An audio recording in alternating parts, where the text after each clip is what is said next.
महाराष्ट्र के चर्चित Nashik TCS case में आखिरकार वो बड़ा मोड़ आ ही गया जिसका इंतजार पुलिस को कई सप्ताह से था। लंबे समय से फरार चल रही आरोपी निदा खान को पुलिस ने देर रात छत्रपति संभाजी नगर से गिरफ्तार कर लिया।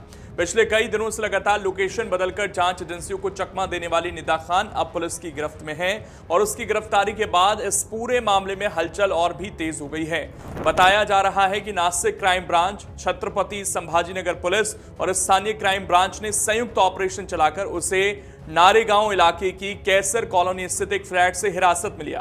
पुलिस को काफी समय से इनपुट मिल रहे थे कि आरोपी लगातार शहर बदल रही है और करीबी लोगों की मदद से जांच एजेंसियों से बचने की कोशिश कर रही है।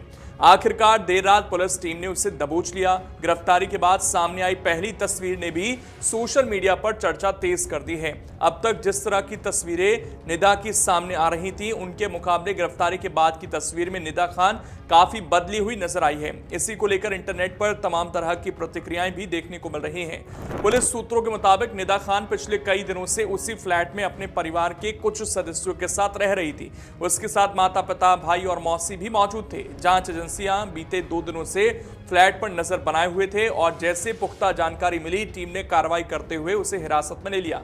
गिरफ्तारी के तुरंत बाद आरोपी का मेडिकल और हेल्थ चेकअप कराया गया। इसके बाद ट्रांजिट रिमांड के लिए उसे कोर्ट में पेश किया गया, जहां से कानूनी प्रक्रिया पूरी करने के बाद पुलिस उसे नासिक लेकर रवाना हो गई।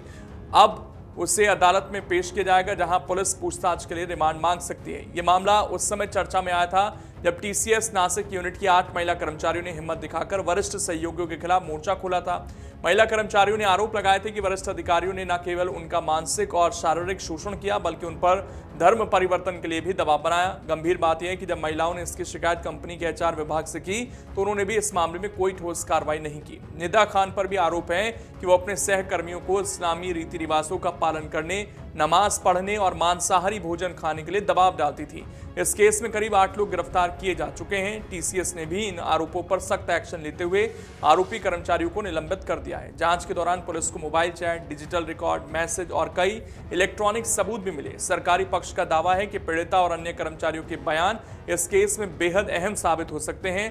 पुलिस ये भी जांच कर रही है कि फरारी के दौरान निदा खान किन लोगों के संपर्क में थी और उसे किसने मदद पहुंचाई। इससे पहले 18 अप्रैल को निदा खान ने अपनी गर्भावस्था का हवाला देते हुए अग्रिम जमानत और गिरफ्तारी की अंतरिम राहत की मांग की थी, लेकिन नासिक की अदालत ने 2 मई को उसकी याचिका खारिज कर दी थी।